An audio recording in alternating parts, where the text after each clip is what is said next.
What is the most significant change you've seen in the world in the last 10 years? Ano ang pinakamakabuluhang naganap na pangyayaring nakita mo sa mundo sa loob ng 10 taon?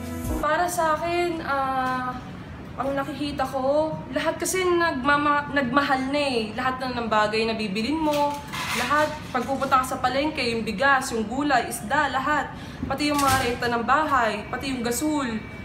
Talagang lahat nagmamahalan eh. Kami na lang yung hindi. Kung wala ka nang maintindihan, kung wala ka nang makapitan, kapit ka. Hoy! Ano? Di ba kayo nakatapos break mo?